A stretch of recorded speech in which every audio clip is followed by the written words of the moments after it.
Vote کو عزت دو، آئین کی سربلندی، عدلیہ کی آزادی سمیت یہ جملے آج صرف ویسے کتابوں اور تقاریر میں ہی زندہ ہیں۔ حقیقت میں طاقت کا سرچشمہ وہ تو کہیں اور سے ہی نکلتا ہے، اور مسلم لیگ نون نے اس سچ کو سب سے زیادہ خوبصورتی سے اپنایا ہے۔ انہوں نے تو کھلے عام یہ طے کر لیا ہے کہ عوام کو خوش کرنا اب حکومت کی ذمہ داری نہیں ہے۔ حکومت کا اصل فرض صرف یہ ہے کہ جن قوتوں نے انہیں یہ اقتدار دیا ہے نا، اس نے صرف انہی کو مطمئن کرنا ہے۔ اب تازہ ترین خبر یہ ہے کہ ملک میں آٹے کی قیمتوں کو پر لگ گئے ہیں۔ حالیہ ایک ہفتے کے دوران آٹے کا 20 کلو کا تھیلا 590 روپے تک مہنگا ہو چکا ہے، اور یہ میں نہیں کہہ رہی خود سے، یہ ادارہ شماریات کے اپنے اعداد و شمار ہیں۔ اسلام آباد میں آٹے کی 20 کلو تھیلے کی قیمت ملک میں سب سے زیادہ 2893 روپے تک پہنچ گئی ہے۔ لیکن جناب، حکومت تو سب اچھا کا تاثر ہی دے رہی ہے۔ اب پاکستان کو 2 مرتبہ 25 سالہ ترقی اور منصوبہ بندی کے منصوبے دینے والے احسن اقبال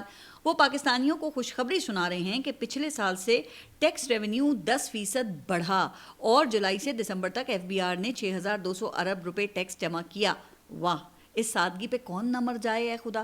خیر، یہ احسن اقبال صاحب بھی اتنے سادے نہیں ہیں، انہیں بڑی اچھی طرح سے معلوم ہے کہ یہ ٹیکسز انڈائریکٹ ٹیکسز کی صورت میں عام آدمی کی جیب سے ہی نچوڑے گئے ہیں، یا پھر سم بند کر دینے کی دھمکیاں دے کر ٹیکس ریٹرن فائل کروا کے فائلوں کا پیٹ بھرا گیا ہے۔ ورنہ آج بھی سب کو معلوم ہے کہ یہ اشرافیہ اور یہ جو بڑے بڑے بزنس مین ہیں نا، یہ آج بھی ڈائریکٹ ٹیکس دینے کو بالکل تیار نہیں ہیں۔ اچھا، یہی احسن اقبال صاحب تھے، آپ کو یاد ہوگا نا، کہ جو 2 سال پہلے تک عوام کو یہ چائے کم پینے کے نادر مشورے سے نواز رہے تھے کہ عوام اگر چائے کی 2 پیالیاں کم پیے نا تو ہم کثیر زر مبادلہ بچا سکتے ہیں، چونکہ پاکستان چائے کی پیداوار میں خود کفیل نہیں ہے اور چائے وہ ہمیں درآمد کرنی پڑتی ہے، اس لیے عوام جتنی چائے کم پئیں گے اتنا ہی زر مبادلہ بچے گا۔ ویسے احسن اقبال صاحب کے انٹرویوز میں سمجھتی ہوں کہ نشر ہونے چاہیے، اور ان کو اچانک انٹرویو چھوڑنے پر مجبور نہ کر دیا جائے نا، تو پاکستان کو ایسے نادر مشوروں کی صورت میں یہ بہترین انٹرٹینمنٹ ملتی رہے گی۔ اچھا، لیکن ایک بڑی اور سنجیدہ خبر جو ہے وہ خیبر پختونخوا سے آئی ہے، اور وہ یہ ہے کہ خیبر پختونخوا اسمبلی کے اسپیکر نے پشاور کے کور کمانڈر کو اسمبلی کی خصوصی سیکیورٹی کمیٹی کو صوبے کی سیکیورٹی صورتحال پر ان کیمرہ بریفنگ دینے کی درخواست کر دی ہے، اور اس مقصد کے لیے کور کمانڈر پشاور کو باقاعدہ ایک خط بھی لکھا گیا ہے۔ اگرچہ خط پر 8 جنوری کی تاریخ درج ہے، لیکن خیبر پختونخوا اسمبلی کی جانب سے اس کی تصدیق وہ کل رات ہی کی گئی ہے۔ آپ کو یاد ہوگا کہ خیبر پختونخوا اسمبلی نے گزشتہ سال 8 سپٹمبر کو اسمبلی اجلاس کے دوران سیکیورٹی کے حوالے سے ایک خصوصی کمیٹی تشکیل دی تھی۔ خط کے متن کے مطابق اس کمیٹی کا مقصد صوبے میں مجموعی طور پہ امن و امان کی صورتحال کو دیکھنا ہے، اور اس کمیٹی کے 40 اراکین ہیں جن میں اپوزیشن کی جماعتوں کے نمائندے بھی موجود ہیں۔ خط میں بتایا گیا ہے کہ کمیٹی کو دیے گئے مینڈیٹ کے مطابق تمام متعلقہ سٹیک ہولڈرز جیسے chief secretary, inspector general of police اور ایڈیشنل چیف سیکریٹری محکمہ داخلہ کی جانب سے تفصیلی بریفنگ لی گئی ہیں۔ اب کمیٹی یہ چاہتی ہے کہ پشاور کے 11 کور ہیڈ کوارٹر سے بریفنگ لی جائے، جس میں وفاقی حکومت اور قانون نافذ کرنے والے اداروں کی طرف سے آپریشن پر بریفنگ لی جا سکے۔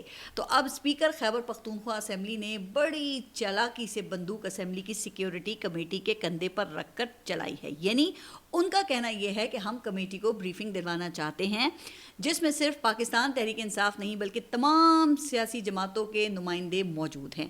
اچھا، ویسے میرا خیال ہے کہ اگر کور کمانڈر بریفنگ دینے کے لیے آتے ہیں تو پھر یہ ایک اچھی روایت ہوگی۔ اس سے پہلے آپ کو پتہ ہے کہ آرمی چیفز پارلیمنٹ اور کابینہ کی قومی سلامتی کمیٹیوں کو ان کیمرہ اجلاسوں میں بریفنگ تو دے چکے ہیں، لیکن پی ٹی آئی کے حامی اسے خیبر پختونخوا اسمبلی کے اسپیکر کا ماسٹر سٹروک قرار دے رہے ہیں، جو میرے خیال سے شاید ابھی قبل از وقت ہوگا۔ تو دیکھتے ہیں کہ اس حوالے سے آگے چل کر پھر کیا ہوتا ہے، چونکہ پاکستانی فوج یا پشاور 11 کور ہیڈ کوارٹرز کی جانب سے اسمبلی کو بریفنگ دینے پر ابھی تک کوئی باضابطہ جواب جاری نہیں کیا گیا ہے۔ اچھا، وزیر اطلاعات عطا اللہ تارڑ کے مطابق تو اسپیکر خیبر پختونخوا اسمبلی کا کور کمانڈر پشاور کو براہ راست خط لکھنا ہی درست نہیں ہے، چونکہ پروسیجرز کے مطابق اس قسم کے خطوط وزارت دفاع کے ذریعے لکھے جاتے ہیں، پھر وزارت دفاع GHQ کو ہدایت کرتی ہے۔ ویسے ماشاءاللہ عطا تارڑ کو تمام پروسیجرز بڑی اچھی طرح سے معلوم ہے، لیکن کیا یہ اچھا ہوتا نا کہ ان کی حکومت کی کارکردگی بھی ایسی ہی ہوتی کہ پاک فوج کے ترجمان کو خلاف ضابطہ ایک صوبائی حکومت کے خلاف پریس کانفرنس اور بیانات نہ دینے پڑتے۔ ویسے اگر آپ دوسروں کو مشورے دینے کے بجائے اپنا کام درست طریقے سے ہی کر لینا تو شاید آپ D G I S P R کو اس زحمت سے بچا سکتے ہیں۔ اب D G I S P R کی پریس کانفرنس کے ایک ہفتے کے بعد جب پاکستان تحریک انصاف نے اپنا بیانیہ بھی بنا لیا اور سہیل آفریدی کراچی کا دورہ بھی کر چکے ہیں تو وزیر مملکت برائے داخلہ کو ہوش آیا ہے اور انہوں نے سہیل آفریدی کو جواب دینے کا بیڑا اٹھایا ہے۔ اب طلال چودھری فرماتے ہیں کہ گزشتہ چند سالوں میں تمام سیاسی جماعتوں کے رہنماؤں پر حملے ہوئے مگر پاکستان تحریک انصاف پر کوئی حملہ نہیں ہوا۔ سہیل آفریدی کو افغانستان بہت پسند ہے، یہ افغانستان چلے جائیں، اگر یہ نہ گئے تو میں خود انہیں افغانستان چھوڑاؤں گا۔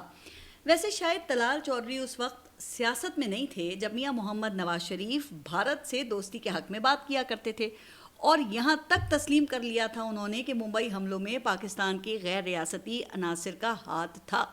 ویسے اگر طلال چودھری اس وقت سیاست میں ہوتے نا تو لگتا یہ ہے کہ وہ میاں نواز شریف صاحب کو بھی ضرور یہ جواب دیتے کہ میاں صاحب آپ کو بھارت بہت پسند ہے تو آپ بھارت چلے جائیں، اگر آپ نہ گئے تو میں خود آپ کو بھارت چھوڑ کر آؤں گا۔ ویسے بھی اس وقت اسٹیبلشمنٹ اور خیبر پختونخوا حکومت وہ ایک دوسرے کے آمنے سامنے ہیں اور D G I S P R کی گزشتہ 3 پریس کانفرنسز کا بونچھال ابھی تک قائم ہے۔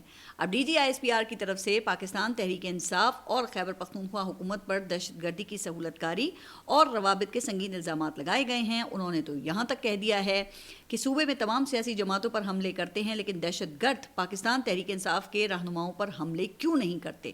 تو اس پر سہیل آفریدی نے کراچی میں سخت الفاظ میں تنقید کرتے ہوئے یہ کہا کہ یہ کیا چاہتے ہیں کہ ہم پر بھی حملے ہوں، ایسا کرنا بہت نیچ حرکت ہوگی۔ سہیل آفریدی نے یہ بھی کہہ دیا ہے کہ 1947 سے 2025 تک کا یہ سب سے بڑا جھوٹ ہے۔ تو جناب ان حالات میں پھر کور کمانڈر پشاور کی جانب سے خیبر پختونخوا اسمبلی یا اس کی سیکیورٹی کمیٹی کو بریفنگ، یہ ایک بڑی مثبت پیش رفت ہوگی، لیکن میرا ذاتی خیال ہے کہ ابھی شاید ایسا نہ ہو۔ بریفنگ کا معاملہ صرف وہ پارلیمنٹ کی قومی سلامتی کمیٹی تک ہی محدود رکھا جائے گا، لیکن یہاں نا میری چھٹی حص کہتی ہے کہ شاید سہیل آفریدی کے ان جملوں کے جواب میں جلد ہی ایک اور پریس کانفرنس بھی ہو سکتی ہے۔ ویسے میرے خیال میں یہ ایک افسوسناک صورتحال ہے۔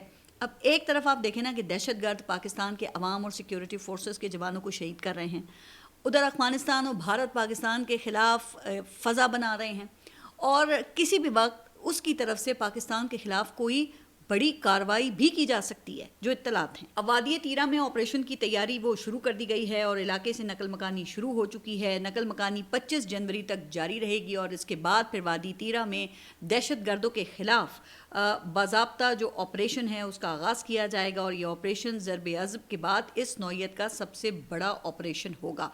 تو میری تو دعا ہے کہ یہ آپریشن کامیاب ہو اور اللہ تعالیٰ ہمارے ملک اور جوانوں کی حفاظت فرمائے۔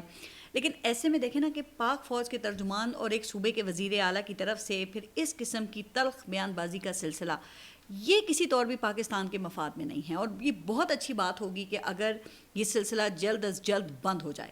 فی الحال تو ہزاروں خواہشیں ایسی کہ ہر خواہش پہ دم نکلے والی صورتحال ہی دکھائی دیتی ہے۔ لیکن سوشل میڈیا کی ایک انتہائی دلچسپ گوسپ کے مطابق ونڈر بوائے کا نام سامنے آ گیا ہے، بلکہ ونڈر بوائے کے ساتھ ساتھ ایک ونڈر گرل کا نام بھی شامل ہے۔ ونڈر بوائے کا نام ہے چودھری نثار علی خان، جن سے آپ سبھی واقف ہیں، اور ونڈر گرل ذوالفقار علی بھٹو کی پوتی اور بلاول بھٹو اور آصف علی زرداری کے سیاسی مخالف فاطمہ بھٹو ہیں۔ ویسے مجھے یہ دیکھ کر بہت ہنسی آئی چونکہ نہ ہی چودھری نثار علی خان وہ ونڈر بوائے ہیں اور نہ ہی فاطمہ بھٹو پاکستان کی سیاست کے تناظر میں کوئی ونڈر گرل ہیں جنہیں اسٹیبلشمنٹ شہباز شریف کا متبادل بنا کر لائے گی۔ تو آپ بھی ایسی سوشل میڈیا کی خبروں کو ایک ہنسی میں ہی اڑا دیں پھر۔ اچھا، اسی طریقے کا ایک لطیفہ وہ وزیر اعظم شہباز شریف نے بھی سنایا ہے۔ حکومت پاکستان کو وہ کہتے ہیں کہ خطے میں آئی ٹی شعبے کا مرکز بنانے کے لیے وہ دن رات کوشاں ہیں۔ پاکستانی نوجوانوں کو بین الاقوامی معیار کی آئی ٹی شعبے کی تعلیم و تربیت فراہم کرنا حکومت کی اولین ترجیحات میں شامل ہے۔ آئی ٹی کی ترقی کے لیے قائم کی گئی عرفہ کریم فاؤنڈیشن کا قیام ایک خوش آئند عمل ہے جس کی حکومتی سطح پر ہر ممکن مدد کو یقینی بنایا جائے گا۔ اب ذرا آپ ستم ظریفی کا اندازہ کریں، اور اس بات کا ذکر آپ کو پتہ ہے کہ میں اپنے کئی ولاگز میں بھی کر چکی ہوں کہ پاکستان میں مختلف مواقع پر یہاں انٹرنیٹ بند کر دیا جاتا ہے۔ پاکستان میں انٹرنیٹ دنیا کے سست ترین انٹرنیٹ میں سے ہے۔ پاکستان کے جو سافٹ ویئر انجینئرز ہیں وہ ملک چھوڑ کر جا رہے ہیں اور وزیر اعظم وہ قوم کو یہ بتا رہے ہیں کہ ہم اس ملک کو خطے میں آئی ٹی کا مرکز بنائیں گے۔ چلیں لطیفے تو پھر لطیفے ہی ہوتے ہیں نا, انہیں انجوائے کرنا چاہیے. اچھا, ایک خبر جو ہے وہ کرکٹ کے حوالے سے ہے, اور آپ جانتے ہیں کہ فیبرری 2026 میں انڈیا میں T20 کا ورلڈ کپ ہونا ہے, اور بنگلہ دیش نے اپنی ٹیم وہ بھارت بھیجنے سے صاف انکار کر دیا ہے. اس پر بھارتی میڈیا وہ بڑا ہی سیخ پا ہے, حالانکہ یہی لوگ پاکستان میں چیمپئنز ٹرافی کے لیے بھارتی ٹیم کے غیر موجودگی پر خوب جشن بھی منا رہے تھے. تو اب بنگلہ دیش نے ICC کو باضابطہ طور پہ یہ کہہ دیا ہے کہ ہماری ٹیم کسی صورت بھارت نہیں جائے گی, چونکہ ہمیں وہاں پہ سیکیورٹی خدشات ہیں. جب بھارت میں ہمارا ایک کھلاڑی مستفیض الرحمان محفوظ نہیں ہے تو پھر پوری ٹیم کیسے محفوظ ہو سکتی ہے. تو اب ICC وہ دوہری مشکل کا شکار ہے. ایک طرف وہ بھارت کو ناراض نہیں کر سکتے, دوسری طرف وہ بنگلہ دیش کو مجبور نہیں کر سکتے, کیونکہ سیکیورٹی خدشات یا ٹیم بھیجنے کو حکومتی اجازت سے مشروط کرنے کی روایت یہ تو خود بھارت نے ہی ڈالی تھی نا, اور اب انہیں وہی کڑوی گولی نگلنی پڑ رہی ہے.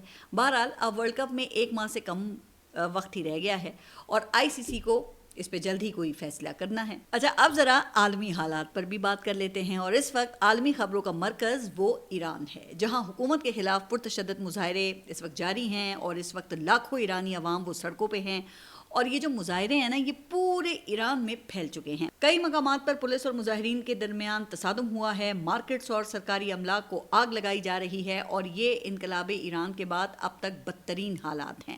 اب ایران کا الزام یہ ہے کہ ان مظاہروں کے پیچھے امریکہ اور اسرائیل کا ہاتھ ہے. ایران کے مطابق مظاہرین میں چھپے باقاعدہ تربیت یافتہ شرپسند اسلحے کے ساتھ ایرانی فورسز پر فائرنگ کر رہے ہیں. ایرانی میڈیا کے مطابق 2 ہفتوں میں 114 سیکیورٹی اہلکار ہلاک ہو چکے ہیں. اچھا, اب میرا خیال ہے کہ یہ تعداد 114 یہ اس سے زیادہ بھی ہو سکتی ہے, لیکن یہ بہت بڑی تعداد ہے. اس کا مطلب یہ ہے کہ ایران وہ واقعی خطرے میں ہے. امریکہ اور اسرائیل کئی دہائیوں سے ایران میں رجیم چینج کی کوشش تو کر رہے تھے, لیکن ابھی تک وہ کامیاب نہیں ہوئے تھے. لیکن مشرق وسطیٰ میں ایران کی پراکسیز وہ کمزور ہونے کے بعد ایرانی حکومت بھی کمزور ہوئی ہے, اور پھر شدید پابندیوں, خراب معاشی حالات اور مہنگائی کی وجہ سے ایرانی حکومت عوام میں وہ غیر مقبول بھی ہو چکی ہے.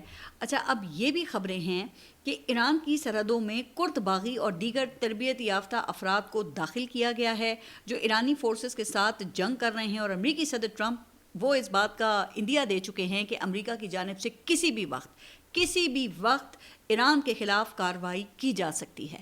ویسے جناب یہ کافی پریشان کن صورتحال ہے, چونکہ ایران وہ پاکستان کا پڑوسی ہے, اور ایران میں کسی رجیم چینج کا اثر ظاہر ہے کہ پاکستان میں بھی پڑے گا نا. ایران میں اگر کوئی پرو اسرائیل حکومت آ گئی تو یقیناً پاکستان کی ایران کے ساتھ سرحد وہ پھر غیر محفوظ ہو جائے گی, اور اسرائیل کے لیے پاکستان کے بلوچستان میں وہ گڑبڑ کرانا وہ بڑا آسان ہو جائے گا, اور پھر یہ سلسلہ ایران تک نہیں رکے گا. اگر کوئی گریٹر اسرائیل کا منصوبہ ہے تو پھر تو یہ سلسلہ آگے بھی جا سکتا ہے نا. اچھا, ایک اور خبر یہ ہے کہ اسرائیل نے پاک فوج کے غزہ میں امن فورس میں تعیناتی کی خود ہی مخالفت کر دی ہے. میں تو اس کو ایک طرح سے بلیسنگ ان ڈسگائز کے طور پہ دیکھتی ہوں. شاید ہماری ریاست, فوج اور عوام ایک بڑے امتحان سے بچ گئی ہے. آپ سب اپنا خیال رکھیے, اور اگلے ولاگ تک کے لیے اللہ حافظ.